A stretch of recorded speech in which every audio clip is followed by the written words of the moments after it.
Very involved. I mean, there's no full agenda, but All right. So we're gonna have Jason Bercovitch speaking today. So Jason currently serves as the district director for Congressman Scott Peters, where he has been since March of 2013, specializing in immigration, foreign affairs, and financial services. Jason is a public ballot member of the San Diego County Democratic Party Central Committee and a delegate of the California Democratic Party. Jason is the South Area Vice Chair of the San Diego County Democratic Party and previously served as the North Area Vice Chair from 2019 to 2020. Please give a warm welcome to Jason Bercovitch.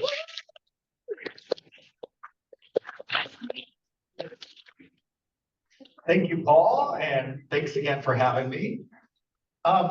So Social Security, Medicare, Medicaid, a lot of talk about it. I'm going to start by getting into kind of the civics lesson of how our federal government functions and what the nature of the process is that we're currently debating. And then we'll shift a little bit and talk about how we as Democrats are addressing that, particularly from a messaging and from a campaign perspective. The other thing I would say is, as was noted, I've worked for a member of Congress for 10 years. I know that sometimes I speak a little quickly because I get excited. Raise your hand and yell at me if you need me to slow down. I promise I won't be offended. I've heard much worse than speak slowly. So on that, what's going on in Congress right now? Well, first of all, we have two things that we've really been debating over the last 3-4 months that are related, but they're very different. So number one is the federal government budget.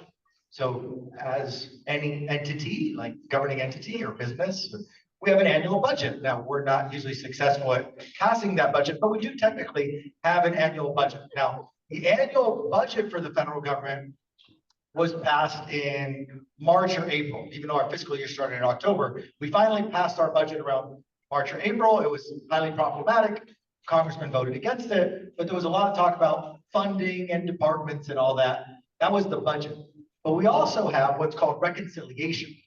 So reconciliation is a similar process to the budget because it involves federal spending, but it's essentially, it's a special provision which allows for one bill every single year to be passed through the Senate with a bare majority. So reconciliation is a special process that solely addresses federal spending. We can't change any policy, so you can't redefine what it means to be a refugee, or redefine what it is to claim asylum, or who's a senior, or who qualifies for, say, housing assistance and things like that. It's purely tied to the money in and of itself. And that's the debate that we have going on right now, is of this reconciliation package. And the reason why we're having this debate is, of course, there is, in general, in order to overcome a filibuster in the Senate, you need 60 votes. Right now, there are 53 Republicans, 47 Democrats. It gets difficult to overcome the 60-vote threshold. Therefore, through reconciliation, the Republicans can essentially pass a spending bill without any Democratic votes. So that's what we're doing right now. So when you hear reconciliation, that's why. It's a spending bill, but it's separate from the general budget. The other thing with reconciliation is it doesn't have to involve all of our federal agencies. So there's about 12, 13 different departments out there: Department of Education, Department of Energy, Department of Homeland Security. Reconciliation can include as much or as little as the majority wants to include in that. In fact, when we were in the majority, we passed a couple of different reconciliation bills. We passed the Infrastructure Reduction Act. That was actually a reconciliation bill. And we passed another one, but I forget. I think CHIPS was bipartisan and infrastructure might have been bipartisan. But we passed, I know Infrastructure Reduction Act was actually a reconciliation bill. And there was one other one that we passed as well. We were in the majority. So this big, beautiful bill, which is reconciliation, that the Republicans are trying to pass, what's going into it? Well, before I discuss what's going into it and why that involves Social Security and Medicare, let's talk about how we got to this point. So who here, raise your hand, has heard a Republican complain about government spending? Okay, quite a few. All right. Who here has heard a Republican complain about our government's debt? Okay, they do that a lot, don't they? All right, so let's look at some facts, because facts do still matter, even if some people don't like them. So here's a couple of interesting facts about federal spending. Number one, debt versus deficit. These are important terms to differentiate as well. Deficit is the difference in our annual spending versus what we collect. So every single year, we run a deficit. It's about $2 trillion per year. Because as a federal government, we spend about $2 trillion more than what we bring in taxes, being our primary source of revenue. So that's the debt, about $2 trillion a year. Now the deficit, the deficit is about 2 trillion. The debt is how much we've accumulated over the course of our 250 years of American history, how much more we've spent than what we've actually collected. So deficit, about $2 trillion a year. Debt is about 35 trillion. So right now, the United States of America has about $35 trillion worth of debt. However, it's important to know where that came from. So this is a gentleman by the name of Donald J. Trump, who was president at one point for 4 years, from 2017, January of 2017 to January of 2021. And all those Republicans that spent 8 years of Barack Obama complaining about spending and complaining about debt, well, it didn't seem to matter when Donald Trump was president. So when Donald Trump was president for 4 years, remember, the United States has been around, I don't know, for over 250 years now. In the 4 years of Donald Trump, we accumulated 20% of the total debt in the history of this country. I'm gonna repeat that again because it's important. Because the Republicans love to talk about this, but then when they're in power, it just doesn't seem to matter anymore. 20%, $7 trillion of debt was accumulated in 4 years of President Donald Trump. $7 trillion of debt was accumulated in 4 years of Donald Trump. Now, they like to say, well, what about COVID? And we had all these COVID assistance programs. True, 4 trillion, 4, was prior to COVID. $4 trillion of debt was accumulated by the Republicans under Donald Trump prior to COVID. Why do I bring this up? Well, 2 trillion of those 4 trillion came from one bill. And it was a reconciliation package that was passed with tax cuts in 2017. So $2 trillion, about 2% of our entire, 3.5 divided, about 5% of our entire debt in the history of the United States is directly tied to one reconciliation bill that was passed by Republicans in 2017 in order to cut taxes, with about 90% of the benefits going to the largest corporations and millionaires earning the most amount of income. So why is that so important right now in a conversation about Medicare, Medicaid, and Social Security? Well, the reason that that's important is because all those tax cuts that were passed in 2017, they're about to expire. They expire at the end of this year. The vast majority of those tax cuts passed in 2017 for the millionaires and the large corporations expire at the end of this year. So the Republicans are trying to figure out, how do we extend all those tax cuts for all the people that have been contributing millions and millions of dollars to our campaigns and our political party, and all those that get front row seating for Donald Trump's swearing in ceremony? What do? We got to keep these taxes going. So we come to reconciliation. Now, like I said, those tax cuts have cost us $2 trillion with a T dollars. So how do you come up with $2 trillion? Because they want to act like they're fiscally conservative? Well, this is where Medicare and Medicaid come into play specifically. So what the Republicans did earlier this year, this is where it gets complicated, is with regards to reconciliation. First of all, you have to pass the plan. Then you get into the weeds. So earlier this year, the Republicans passed a plan which says we're going to cut about $4.5 trillion worth of taxes. Again, they already voted on this. Every Republican voted for it. They voted in favor of about $4.5 trillion worth of tax cuts, but in exchange, they're going to cut $2 trillion in spending.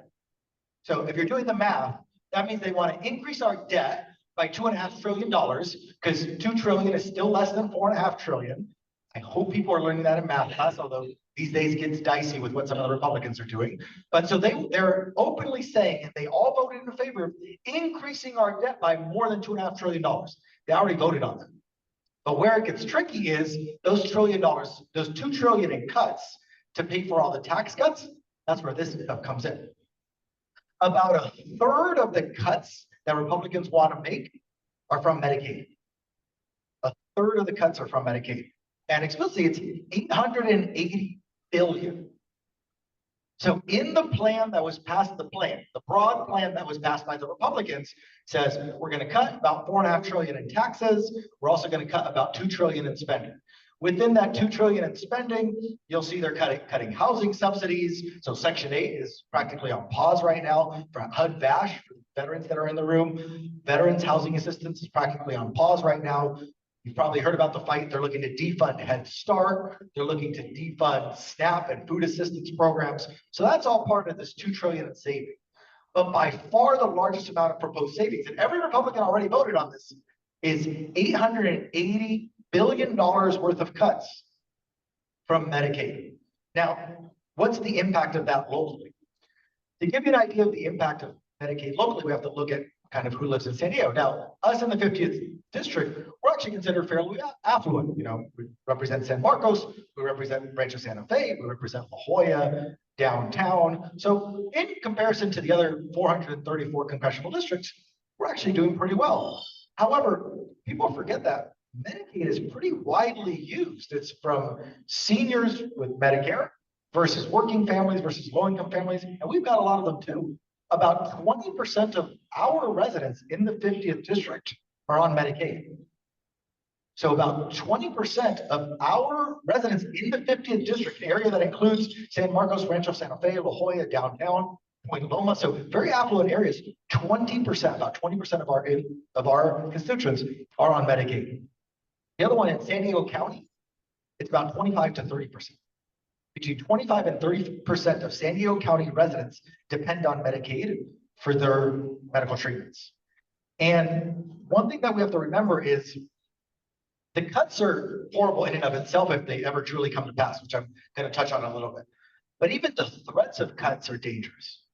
Because how are you supposed to plan out your treatment from a healthcare perspective if you don't even know if you're going to have insurance next week or next month or tomorrow? If I have cancer, how do I plan out cancer treatment? If I'm dealing with Alzheimer's or other issues that need fairly HIV, other illnesses that really need extensive plans, you can't plan right now. So the damage is already being done today because you have people that want to get treatment and they can't plan out their treatment. And we have to remember that. The other thing that I would note is this actually disproportionately impacts Republican districts because most hospitals in rural areas depend on Medicaid. Most hospitals will go bankrupt if the Republicans pass this. They are dependent on Medicaid because many residents in rural areas are actually lower income working families. They depend on Medicaid for their medical treatment. So not only are the Republicans trying to cut healthcare to pay for their tax cuts, but they're disproportionately hurting their own constituents. People that they're supposed to represent are the ones that they're actively working to hurt. And this is why it's so important for us to bring attention to it. Now, one other note about Medicaid that I'll make, and then I'll talk a little bit about Social Security. And then, of course, I want to leave ample time for questions. One other thing that I would note with regards to Medicaid, and this is where it gets tricky, is the Republicans passed the overarching kind of framework, the plan of what they want to do. But everything that you guys have been doing is making a difference. All those protests, all those rallies, all the phone calls are making a difference. Because in the last 90 days, give or take, they still won't put on paper what the actual details are to those 880 billion. They're scared. The Republicans are genuinely scared because they keep saying, you're not going to lose your health care. You're not going to be impacted. This is going to affect the other people. Well, we've seen what this is going to affect the other people does. I thought Trump wasn't going to deport the good migrants that weren't breaking any of our laws. That doesn't seem to matter anymore. I thought Trump wasn't going to fire the hard workers and the federal employees that are doing the right thing. That didn't seem to matter before. So people have already seen that when Trump says, oh, this won't affect you, you'll be okay. And the Republicans say, oh, this won't affect you, you'll be okay. We're just going after the cheaters. They already know that that's not true because today they're going after everybody. They don't care whether you're doing something wrong or not. They just fired tens of thousands of federal employees based on nothing. They just decided they didn't want them around anymore, thanks to Doge and Elon Musk. They've been deporting. Here's an interesting fact about ICE and the migrant situation. Only 40%, and this is as of about a month ago, so it could be updated, but as of a month ago, only 40% of the undocumented migrants which had been detained had ever been convicted of a crime. Only 40%, as of a month ago, only 40% of the migrants that were detained had ever been convicted of a crime. And that's Trump's data. That's from the Department of Homeland Security. So people know that when you say I'm going to be safe, I don't trust you anymore. So fortunately, and we've got to keep up the pressure. Fortunately, the Republicans have refused to put anything on paper about who specifically would be impacted by these cuts. So will you be impacted? Well, I can't tell you if the cuts from Medicaid are going to impact you directly or Medicare are going to impact you directly, because they won't actually put that information on paper. And that's a credit to what everybody's been doing, because the activism is genuinely having an impact on the Republicans, and they don't know what to do right now. That's the reason why they still haven't been able to pass this. That's a big one. Now, the other one on Social Security, I touched a little bit on the situation with federal employees, but I also wanted to address that here. So with regards to Social Security, every agency was given orders by President Musk, President Trump, who knows the office of OMB. I mean, who knows who's actually in charge of things nowadays, but fortunately the courts have stopped all of it. But they actually said that the Social Security Administration has to cut 7,000 positions. So they told the Social Security Administration they have to cut 7,000 positions. And that's on top of about 2,500 Social Security employees that have already taken early retirement, contract buyouts, or have been pushed out because they were considered temporary employees or they were in provisionary status. So about 2,500 people have already left the Social Security Administration. There's about 7,000 more cuts that they've said that they're going to do. That's obviously going to impact the type of service that you get from the Social Security Administration. So this is another example of where they keep saying, oh, don't worry, you're going to be able to sign up for Social Security. You're going to get your Social Security checks. Everything's going to be fine and dandy.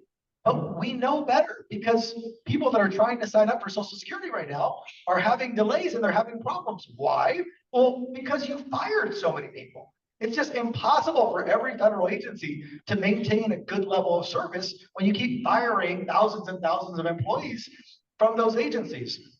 So though they've not been direct about their cuts to Social Security in the same way that they've been direct about the cuts to Medicaid, when you're laying off thousands and thousands of employees, we all know that that impacts service, no matter who you are. When you're laying off a significant portion, it's about 15%, between 10 and 15% of the workforce in the Social Security Administration. When you're laying off that amount of employees, it's clearly going to impact the work. And it's not just those that are laid off, but it's even the ones that are still there that have no doubt. They don't know whether they're going to have a job tomorrow.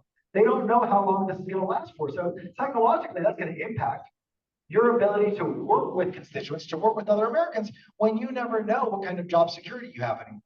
So this is where, again, with regards to Medicaid, they've already put in writing. So they put in writing that they want to cut $880 billion, and every single Republican in the House of Representatives and in the Senate, for that matter, they all voted in favor. So they all voted in favor of $880 billion, but they refused to put into detail how they're going to come up with those savings.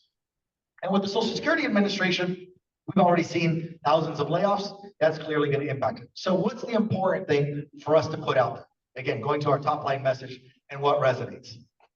I just gave you all the numbers, but it's not about the numbers. You can say it. So the numbers matter for us to know, particularly in the debt and deficit. But with regards to Medicare, Medicaid, Social Security, it's not about the numbers.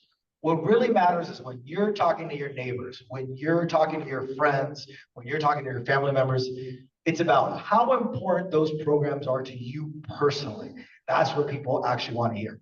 Don't talk about, you can say the Republicans are trying to cut this, Democrats are trying to keep it safe, but it's about how it impacts you. So when you say, I need Medicaid to remain the way it is because this is the treatment that I'm dependent on, that's what really resonates. So Congressman Peters held a press conference about a month ago, specifically about the proposed cuts to Medicaid. And we had a patient who used to have, she had a tumor in her head. As a removed, single mother of 2 kids, 3 kids. She's trying to support her family. And because of Medicaid, she was actually able to get her tumor removed. But there's ongoing treatment that involves.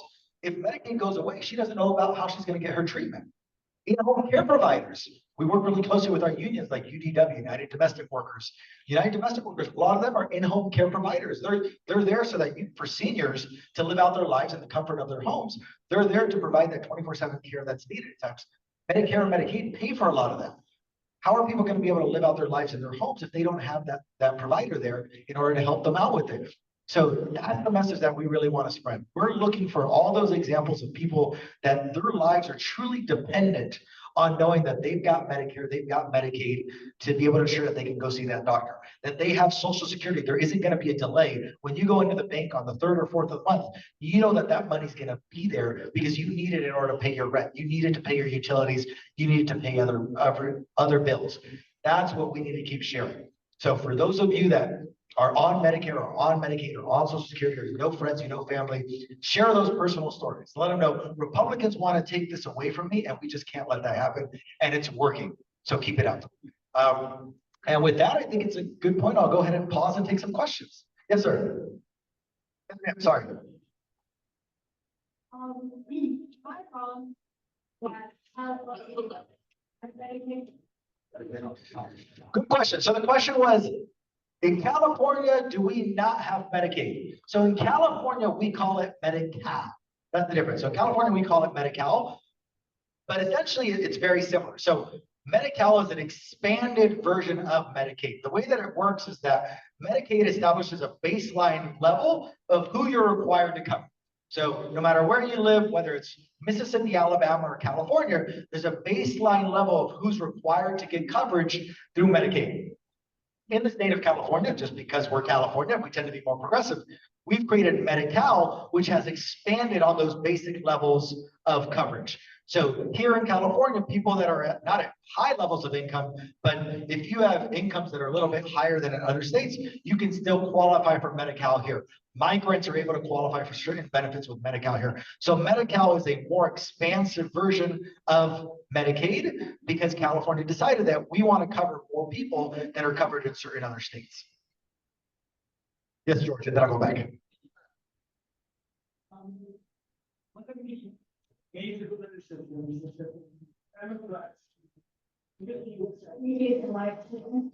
repeat it. One of the criticisms, which I think is valid, is that the Democratic politicians have not really put up much of a fight against that publicly. Yes, we have AOC and Bernie out on the campaign trail, but for example, I don't hear anything from the chairman of the Democratic Central Committee. It's anybody who did know his last name is Mark Langley, and it's first. And then okay, Chris Martin. Okay, and Chris Martin. Ken Martin, okay. The very fact that I should be asking you what does first name mean means that he hasn't been out there leading any fights. And the end result is that we're losing ground on young people from ages 18 to 29. Only 23% of those people identify with Democrats, whereas the 29% of that group now identify as Republicans. What's happening? Why aren't we seeing more fight? So good question. Why aren't we seeing more fight? Well, I'll cover it from two different angles. First of all, I know we might not like him, and I hate to say this, but Donald Trump knows exactly what he's doing. Yes, Like, he does. he knows exactly what he's doing. So this is a very specific strategy that he has. Roger Stone, for those who remember that. No, Roger Stone, yeah, for those that remember the name. This is their strategy. This is like the Fox News strategy. What you do is you overload the public with a whole bunch of announcements on an almost daily basis. And human brains in general are just, they're incapable of just absorbing everything that he throws out there. So they throw all this out there, counting on us to just give up. They're counting on us to give up because it's just too much. So I'll give a couple of examples. Gulf of America, Gulf of Mexico, It does not matter. It matters to like 4 people in the whole country. Like, that's just not something that we should be talking about. Invading Greenland. Yeah, no, that's, again, these are things for show. So to the point with regards to Democratic strategy, unfortunately, Donald Trump knows how to put on a show, and news media likes a show because it gets viewers. So I hate to say it, whether you're Fox News or MSNBC, as far as I'm concerned, they do spend too much time on Trump. They do, because no matter what he says, they act like it's the next coming of some miracle. I mean, the guy put out a picture of himself dressed as the Pope, and that seemed to be the news cycle for 3 days. Like, we've got to stop doing that. So we don't choose what necessarily gets picked up. Trump is good at making noise. However, what Democrats have done, and this is very important, is we have all of our different committees in Congress. And what we've decided is, since nobody can follow everything, we're really latching onto our areas of jurisdiction. So one of the reasons that I'm talking about Medicaid specifically and Medicare, you'll hear Congressman Peters talk a lot about the budget and the fights over the budget. Those are his committees. So Congressman Peters is on the committee that votes on cuts to Medicaid. Therefore, he's focused on cuts to Medicaid. So yes, we've got all kinds of tax proposals that are out there that are problematic. We've got the whole fight over Ukraine and Russia, a mess in the Middle East, what's going on with China. Congressman Peters does not serve on those committees. So it's not that he doesn't care about those issues. He is going to vote on whatever proposal ultimately comes out to cut Medicaid. And therefore, his focus is on the cuts to Medicaid, because that's what he's going to vote on. He votes on every budget that gets passed in committee because he serves on the budget committee. So what Democrats have done is they've said, stop trying to touch on every single issue. Obviously, there are some nuances to the district. So we've been fairly vocal about homelessness. We've been fairly vocal about the cuts at the VA, at the Veteran Affairs Administration, because we have so many veterans. For those that don't know, thousands of people have been fired from the VA. So we focused on that as well because of our district. But our overarching issues are budget and Medicaid, because those are the districts, those are the committees that the congressman serves on. If you look at other members of Congress, for example, Sarah Jacobs, she serves on the Foreign Affairs Committee. So Sarah Jacobs is going to be more vocal about what's going on in the Middle East, what's going on in the war in Ukraine, what's going on with China. That's her committee of jurisdiction. Mike Levin actually serves on the Veterans Committee. So while we talk about it a little bit because of our district, Mike Levin talks a lot about the cuts at the VA. Mike Levin is talking a lot about the impacts that has on our veterans. As I mentioned, the cuts to the HUD-VASH housing voucher, so housing assistance to veterans itself. So we have a strategy, we are organized. The catch is that notice how each member is going to be focusing on whatever their area of jurisdiction is, because no person can respond to everything that Trump says. And honestly, it's a distraction.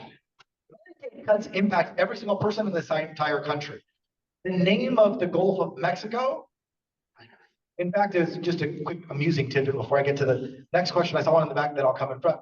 Is there was a member of Congress that said, this is serious, she just said, we should rename the Gulf of Mexico the Gulf of America, because Mexico won't help us with Tijuana River sewage.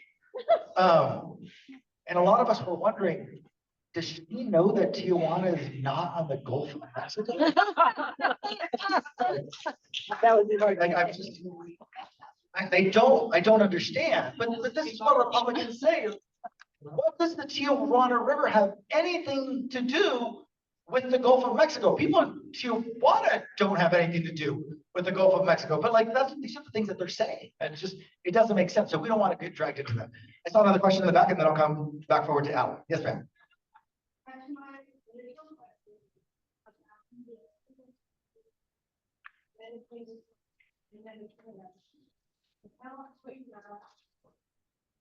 But if it wasn't checked with Medicaid, is it the same as this time? I think it's this.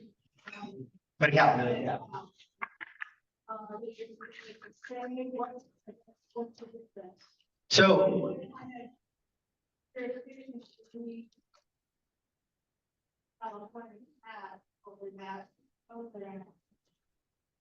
We had anyone. So good question. I'm going to clarify between three things, because they're similar, but there's nuances to them. So number one is Medicare. So Medicare, specifically for seniors, just keep it simple.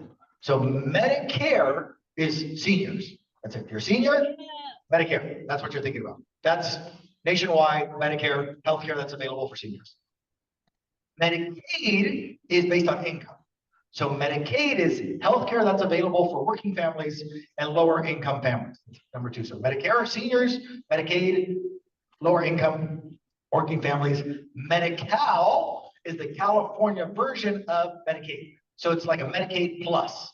So think of Medi-Cal as Medicaid plus, because that's how we do it in California. Now, how would potential changes impact Medi-Cal? Because Medi-Cal is like a Medicare plus. Well, that's what we don't know.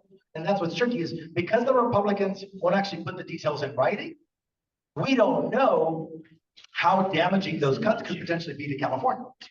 But for example, I'll give you one thing that's being discussed. So they're talking about eligibility. So here in California, Medi-Cal does actually provide healthcare for some migrants. So we provide healthcare for certain migrants because here in California, we actually understand that if we help the migrant community, it saves us money. For those that don't know, helping migrants actually saves us money. Just like helping homeless actually saves us money because if less people are on the streets, we don't have to spend as much money on trying to take care of them. We find them a house. So this stuff actually saves us money. So the concerns are that at the federal level, there could be additional restrictions to eligibility. They're talking about doing block grants, which is the state gets this much money regardless of how many people enroll in the program. But we don't know who specifically is going to be impacted because the Republicans are scared to put the details on paper. And again, it's a good thing. We don't want them to put the details on paper because as long as they don't put details on paper, they can't vote on anything. So they won't be able to actually cut Medicaid if they never put a proposal on paper that says how they're going to cut it. Now, if they do put something on paper, then we're really going to be able to pick it apart and tell you exactly who's going to lose this coverage. But as of now, they have nothing on paper. So ultimately, again, because of the activism that we've been doing across the nation, they have not been able to make any progress. But that's where it gets tricky to define. Alan, you had a question.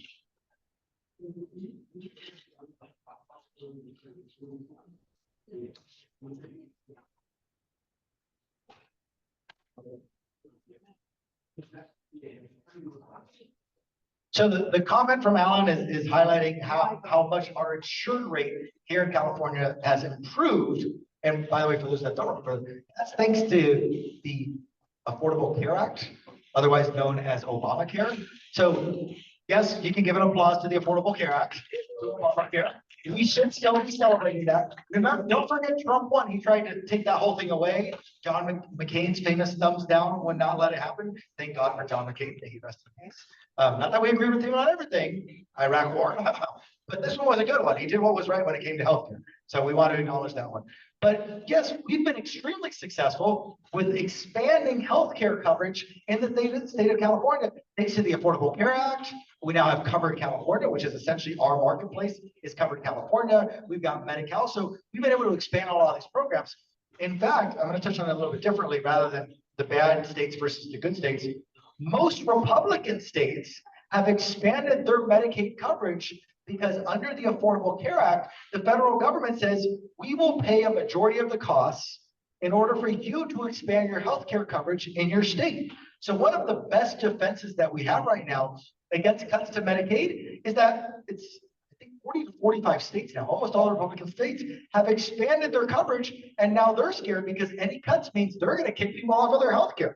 And the Republican governors in places like Iowa and Indiana and in Florida, they're scared of what these cuts can do because their Republican voters are going to lose their health care, which thanks to the Affordable Care Act was expanded to them. So it's actually the Affordable Care Act and the improvements of that has made a huge impact on the debate to now cut Medicaid because how many people receive coverage thanks to the Affordable Care Act. And I'm getting the hook, so I'll go with one more. Go ahead. Real quick, have you given a lot of information today? Yes. Is there, you have some sort of a story or an outline of your talk today? Highlights, really good. Yes. So I'll give you the top line messages to take home. Number one, as I mentioned, United States of America debt, $35 trillion. 20% of that happened under Donald Trump. $7 trillion worth of debt was accumulated under Donald Trump. So don't let any Republican ever tell you that they care about spending. They don't. They only care about having the power to spend, and then they complain when we have the power. So 20% of the entire debt of this nation was accumulated under President Donald Trump. And the reconciliation package itself, on paper, adds about $2 to $2.5 trillion to the debt. So that's number one. Republicans are actively trying to increase our debt. That's what they're doing right now, is they're trying to increase our debt. Number two, 880 billion with a B dollars, 880 billion with a B. Republicans already voted on that. Every Republican in the House supported $880 billion worth of cuts to Medicaid. So 20% of the debt, thanks to Donald Trump, $880 billion worth of cuts, they already voted on that. Number three, and this is really, I think, the most important one, is personal stories. So I give you the numbers to have, but it's all about personal stories. When you talk to your neighbors, when you talk to your family members, when you're out in the community, why does Social Security matter to you so much? Why is Medicare so important to you? Why is Medicaid so important to you?